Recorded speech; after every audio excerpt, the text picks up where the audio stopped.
Spiritual ടോക്സിന്റെ മറ്റൊരു അധ്യായത്തിലേക്ക് എല്ലാവർക്കും ഒരിക്കൽ കൂടി സ്വാഗതം. 2024 പുതുവർഷ ഫലത്തില് ചിത്തിര നക്ഷത്രക്കാർ അറിയുന്നതിന് വേണ്ടിയുള്ള ചില സുപ്രധാന കാര്യങ്ങളാണ് ഇന്നത്തെ അധ്യായത്തിൽ ഉൾപ്പെടുത്തിയിട്ടുള്ളത്. അതോടൊപ്പം തന്നെ ജനുവരി മുതൽ ഡിസംബർ വരെയുള്ള മുഴുവൻ ഫലങ്ങളും ഇന്നത്തെ അധ്യായത്തിൽ ഉൾപ്പെടുത്തിയിട്ടുണ്ട്. അപ്പൊ ആദ്യം ചിത്തിര നക്ഷത്രക്കാരെ കുറിച്ചുള്ള പൊതുവായിട്ടുള്ള ഫലങ്ങളൊക്കെ നോക്കാം. ചിരവ് പോലെ കാണപ്പെടുന്ന 6 നക്ഷത്രങ്ങൾ ആണ് ചിത്തിര. തൊഷ്ടാവാണ് ദേവത, തിളങ്ങുന്ന രത്നമാണ് ചിഹ്നം. ഈ നക്ഷത്രക്കാർക്ക് ആഡംബര വസ്തുക്കളിൽ വർണ്ണ വൈവിധ്യങ്ങളിലും സുന്ദര ദൃശ്യങ്ങളിലും താല്പര്യമായിരിക്കും. ചില കാര്യങ്ങളെ കുറിച്ചും ഇവർക്ക് ഉൾവിളികളൊക്കെ അനുഭവപ്പെട്ടെന്ന് വരാം. 40കൾക്ക് ശേഷം ഇവരുടെ പെരുമാറ്റത്തിൽ പെട്ടെന്ന് മാറ്റം സംഭവിക്കാം. സ്ത്രീകൾ പൊതുവെ വസ്ത്രങ്ങളിലും ആഭരണങ്ങളിലൊക്കെ താല്പര്യം കാണിക്കും. ഇവരുടെ മനസ്സ് ഭർത്താവിന് പോലും ഇവർ വെളിപ്പെടുത്തുകയില്ല. ദാമ്പത്യത്തിന് താമസം നേരിടുകയോ ചില വിഷമതകളൊക്കെ വന്നുപെടുകയോ ചെയ്യുന്നത് അപൂർവമല്ല.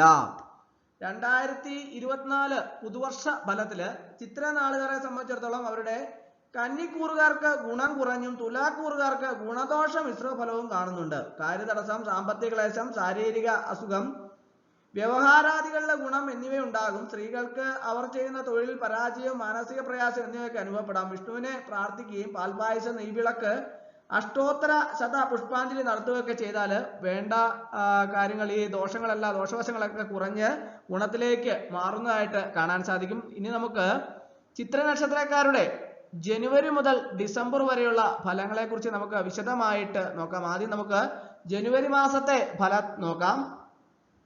പുതുതായിട്ട് ജോലിയിൽ പ്രവേശിക്കാൻ അവസരമുണ്ടാകും. ചില വിലപ്പെട്ട സമ്മാനങ്ങളൊക്കെ ലഭിക്കും. പകുതിയാക്കിയ പ്രവർത്തനങ്ങൾ മുഴുവിപ്പിക്കും. ഉന്നത വിദ്യാഭ്യാസ രംഗത്ത് നല്ല നേട്ടങ്ങൾ കാണപ്പെടും. വ്യാപാരത്തിൽ വേണ്ടത്ര പുരോഗതി ഉണ്ടാവില്ല. ഭാര്യയുമായി കലഹിക്കേണ്ട സന്ദർഭങ്ങളൊക്കെ ഉണ്ടാവാനുള്ള സാധ്യതയുണ്ട്. നമുക്ക് ഫെബ്രുവരി മാസത്തെ ഫലം നോക്കാം. ഭാര്യയുടെ സമ്പത്ത് അനുഭവയോഗ്യമാകും. എഴുത്തുകാർക്ക് ഈ അവസരം പ്രോത്സാഹനകരമായിരിക്കും. പുത്തൻ സാമ്പത്തിക വിദ്യ ഉപയോഗിച്ച് കച്ചവടം നടത്തും. പുതുവസ്ത്രങ്ങളൊക്കെ വാങ്ങും. പഴയ വീട് പുതുക്കി പണിയും. അതുപോലെ തന്നെ കടം വീട്ടുന്നതിന് പുതിയ കടങ്ങൾ എടുക്കും. സന്താനങ്ങൾ മുഖേന ധനാഗമം ഉണ്ടാവും. ജലവുമായി ബന്ധപ്പെട്ട അപകടം വരാതിരിക്കുന്നതിന് വേണ്ടി പ്രത്യേകം ശ്രദ്ധിക്കേണ്ടതാണ്. ഇനി നമുക്ക് മാർച്ച് മാസത്തെ ഫലം നോക്കാം. ശത്രുക്കളുടെ പ്രവർത്തനത്തെ പരാജയപ്പെടുത്താൻ സാധിക്കും. വിദേശത്ത് ജോലിക്ക് ശ്രമിക്കുന്നവർക്ക് ആഗ്രഹം സാധിക്കും. ഗുരുജനങ്ങളുടെ വിയോഗം മനസ്സിനെ വളരെയധികം ആകുലപ്പെടുത്തും. ജോലിയിൽ നിന്ന് പുറത്തു പോകേണ്ട അവസ്ഥയുണ്ടാകും. ജോലി സ്ഥലത്തെ പ്രശ്നങ്ങളൊക്കെ രാഷ്ട്രീയമായി പരിഹരിക്കും. വരുമാനത്തിൽ ഇടിവൊക്കെ വരാനുള്ള സാധ്യതയുണ്ട്. അതുകൊണ്ട് അത് പ്രത്യേകം നമ്മൾ ശ്രദ്ധിച്ച് അതിനു വേണ്ടിയിട്ടുള്ള കാര്യക്ഷമമായ നടപടികളൊക്കെ സ്വീകരിച്ച് വേണ്ട വിധത്തിൽ മുന്നോട്ട് പോകേണ്ടതാണ്. അടുത്തത് ഏപ്രിൽ മാസത്തെ ഫലം നോക്കാം. പ്രവേശന പരീക്ഷയിൽ വിജയിക്കാനുള്ള സാധ്യത കുറവാണ്. ദൂരയാത്രകളൊക്കെ നിർത്തിവയ്ക്കേണ്ടതായിട്ട് വരും.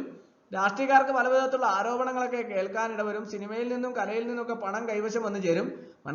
മനസമാധാനമൊക്കെ പൊതുവെ കുറയാനുള്ള സാധ്യത കാണുന്നുണ്ട്. വാഹനാപകടങ്ങളിൽ നിന്നൊക്കെ അത്ഭുതകരമായി രക്ഷപ്പെടും. അതുകൊണ്ട് വാഹനയാത്രകളും വാഹനങ്ങൾ കൈകാര്യം ചെയ്യുമ്പോഴൊക്കെ പ്രത്യേകം നമ്മൾ ശ്രദ്ധിക്കേണ്ടത് ആവശ്യമാണ്. ഇനി നമുക്ക് മെയ് മാസത്തെ ഫലം നോക്കാം. മെയ് മാസത്തില് പാട്ടുകാർക്കും അനുകൂല സമയമാണ്. ഉദ്ദേശിക്കാത്ത സന്ദർഭങ്ങളിൽ ദൂരയാത്രയൊക്കെ ആവശ്യമായി വരും. ഭൂമിയിൽ ക്രയവിക്രയങ്ങൾ നഷ്ടപ്പെടാനിടയുണ്ട്. പിതാവിന് ആ ശ്രേയസ് വർദ്ധിക്കും. ബിസിനസ്സിൽ ഉയർച്ച ഉണ്ടാവും. പലതരം സുഖഭോഗങ്ങൾ അനുഭവിക്കും. കുടുംബസ്വത്ത് ഭാഗം വയ്ക്കാനുള്ള നടപടികളൊക്കെ കൈക്കൊള്ളാൻ സാധ്യതയുണ്ട്. അപ്പോൾ ഇനി നമുക്ക് ജൂൺ മാസത്തെ ഫലം നോക്കാം. അവനവന്റെ പരിശ്രമങ്ങൾ വിജയിക്കും. പേരും പെരുമയൊക്കെ നിലനിർത്തുന്നതിന് പല ത്യാഗങ്ങളൊക്കെ സഹിക്കേണ്ടി വരും. വീട് വിട്ട് നിൽക്കേണ്ട അവസരം ഉണ്ടാവും. മാതുലിന് ചില അസുഖങ്ങളൊക്കെ വരാൻ സാധ്യതയുണ്ട്. സ്ത്രീജനങ്ങളുമായി ബന്ധപ്പെട്ട അപമാനിതനാകാൻ സാധ്യതയുണ്ട്. ആരോഗ്യപര സംബന്ധമായ കാര്യങ്ങൾക്ക് പതിവിലും അധികം പണം ചെലവഴിക്കേണ്ടതായിട്ട് വന്നേക്കാം. ഇനി നമുക്ക് ജൂലൈ മാസത്തെ ഫലം നോക്കാം. ജൂലൈ മാസം എല്ലാ രംഗങ്ങളിലും കർമ്മശേഷി പ്രദർശിപ്പിക്കും. ശത്രുക്കളുടെ മേല് വിജയം കണ്ടെത്തും. എന്നാൽ ചില ആഗ്രഹങ്ങളൊക്കെ സഫലമായില്ലല്ലോ എന്നാലോചിച്ച് ദുഃഖിക്കും. നിർമ്മാണപരമായ പ്രവർത്തനങ്ങൾ തുടങ്ങി വയ്ക്കും. പ്രധാനപ്പെട്ട ചില കരാറുകളൊക്കെ ഏറ്റെടുക്കും. ജോലിയിൽ പ്രൊമോഷനുമായിട്ട് ബന്ധപ്പെട്ട് ചില പ്രശ്നങ്ങളൊക്കെ വരാനുള്ള സാധ്യത കാണുന്നുണ്ട്. അതുകൊണ്ട് പ്രത്യേകം ശ്രദ്ധിക്കേണ്ടതാണ്.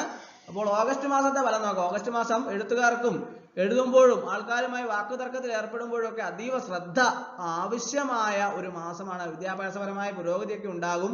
സാഹിത്യകാരന്മാർക്ക് അനുകൂലമായ സമയമാണ്. മതപരമായ അനുഷ്ഠാനങ്ങൾക്ക് കൂടുതൽ ശ്രദ്ധ ചെലുത്തും. ഓഹരി വിപണികളിലൊക്കെ കനത്ത നഷ്ടമുണ്ടായേക്കാം. അതുപോലെ തന്നെ ബിസിനസ്സിൽ സർക്കാർ ഇടപെടലൊക്കെ ഉണ്ടായെന്ന് വരാം. ഇനി നമുക്ക് സെപ്റ്റംബർ മാസത്തെ ഫലം നോക്കാം. ഭാര്യയുമായി പിണങ്ങി നിൽക്കേണ്ട സാഹചര്യം ഉണ്ടാകും. സുഹൃത്തുക്കൾക്ക് പലപ്പോഴും തങ്ങളെ ഒറ്റപ്പെടുത്തും.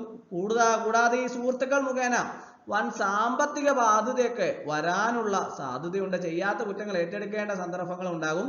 വിദേശത്ത് ജോലി ചെയ്യുന്നവർക്ക് ജോലി നഷ്ടപ്പെടാനും തിരികെ നാട്ടിലേക്ക് വരാനും ഒക്കെയുള്ള സാധ്യത കാണുന്നുണ്ട്. അതുകൊണ്ട് ഓഗസ്റ്റ് മാസം സെപ്റ്റംബർ മാസമൊക്കെ പ്രത്യേകം ശ്രദ്ധിക്കേണ്ടതാണ്. ഒക്ടോബർ മാസത്തെ ഫലം നോക്കാം. ബിസിനസ്സിൽ ചില മാറ്റങ്ങളൊക്കെ വരുത്തിയാലും അത് പ്രാവർത്തികമാക്കാൻ ആവില്ല. മുൻപുണ്ടായിരുന്ന ചില പ്രശ്നങ്ങളൊക്കെ പരിഹരിക്കപ്പെടും. കടബാധ്യതയിൽ നിന്ന് വിമുക്തി ഉണ്ടാകും. ഡോക്ടർമാർക്ക് ഉയർന്ന സ്ഥാനത്തേക്ക് പഠിക്കാനുള്ള അവസരമൊക്കെ ലഭിക്കാനുള്ള സാധ്യതയുണ്ട്. ദൈവിക കാര്യങ്ങളിൽ നല്ലപോലെ ഇടപെടും. അതുപോലെ തന്നെ ഇനി നമ്മൾ നവംബർ മാസത്തെ ഫലം നോക്കാം. പല സംഗതികളും പ്രതീക്ഷിച്ച വേഗത്തിൽ നടക്കണമെന്നില്ല. അപ്രതീക്ഷിതമായ രീതിയിൽ ധനാഗമം ഉണ്ടാകും. സുഹൃത്തുക്കളിൽ ചില ശത്രുക്കളായിട്ട് മാറിയേക്കാം. സമൂഹത്തിൽ ഉന്നതിയും പദവിയൊക്കെ ലഭിക്കും. ബിസിനസ്സിൽ സർക്കാർ ആനുകൂല്യങ്ങളൊക്കെ ലഭിച്ചേക്കാം. ആരോഗ്യസുഖം കുറയാനുള്ള സാധ്യത കാണുന്നുണ്ട്. അതുകൊണ്ട് ആരോഗ്യകാര്യത്തിൽ പ്രത്യേകം ശ്രദ്ധിക്കുകയും ഭക്ഷണകാര്യത്തിലൊക്കെ പ്രത്യേക നിയന്ത്രണങ്ങളൊക്കെ ഏർപ്പെടുത്തേണ്ടത് അത്യാവശ്യമാണ്. ഓരോരുത്തരും ഇന്നുവരെ ഈ നമ്മൾ ഭക്ഷണകാര്യത്തിലൊന്നും ആരും പ്രത്യേക ശ്രദ്ധയൊന്നും ചെലുത്താറില്ല. പക്ഷേ അത് ആരോഗ്യത്തെ ബാധിക്കുമെന്നുള്ള കാര്യത്തെക്കുറിച്ച് പ്രത്യേകം ശ്രദ്ധിച്ച് ആരോഗ്യകാര്യങ്ങളിലെ പ്രത്യേക ശ്രദ്ധ ചെലുത്തുന്നതിന് വേണ്ടി ഭക്ഷണകാര്യത്തിലൊക്കെ നിയന്ത്രണം ഏർപ്പെടുത്തുന്നത് വളരെയധികം നല്ലതാണ്. അടുത്ത ഡിസംബർ മാസത്തെ ഫലം നോക്കാം. ഡിസംബർ മാസം സ്ത്രീജനങ്ങളെ തന്റെ അധീനതയിലാക്കാനുള്ള പ്രവണത നിയന്ത്രിക്കണം. വിദേശത്ത് ജോലിയുള്ളവർ കൂടുതൽ വിദേശത്ത് ജോലിയുള്ളവർ നാട്ടിലേക്ക് തിരിച്ചെത്തും. കരൾ സംബന്ധമായ രോഗമുള്ള രോഗം വർദ്ധിക്കും. ഭക്ഷ്യവിഷബാധ ഏൽക്കാതെ പ്രത്യേകം ശ്രദ്ധിക്കേണ്ടതാണ്. ജോലിയിൽ മേലധികാരികളുമായി അഭിപ്രായ വ്യത്യാസം ഉണ്ടാവും. ചില കള്ളക്കേസുകളിലൊക്കെ കുടുങ്ങാൻ ഇടയുണ്ട്. അപ്പോൾ ചിത്ര നക്ഷത്രക്കാരെ സംബന്ധിച്ചിടത്തോളം 2024 പുതുവർഷത്തെക്കുറിച്ചാണ് ഇന്നത്തെ അധ്യായത്തിൽ നമ്മൾ കണ്ടത്. അതോടൊപ്പം തന്നെ 2024 പുതുവർഷത്തിലെ ജനുവരി മുതൽ ഡിസംബർ വരെയുള്ള ഫലങ്ങളും നമ്മൾ വിശദമായിട്ട് നോക്കി. അപ്പോൾ ഇന്നത്തെ അധ്യായം എല്ലാവർക്കും ഇഷ്ടമായി എന്ന് വിചാരിക്കുന്നു. ഇഷ്ടമായാൽ ലൈക്ക് ചെയ്യണം, ഷെയർ ചെയ്യണം, സബ്സ്ക്രൈബ് ചെയ്യണം. പരമാവധി എല്ലാവരിലേക്കും എത്തിച്ചു കൊടുക്കും. ഒരിക്കൽ കൂടി എന്ന് പറഞ്ഞ് നിർത്തട്ടെ. നന്ദി, നമസ്കാരം.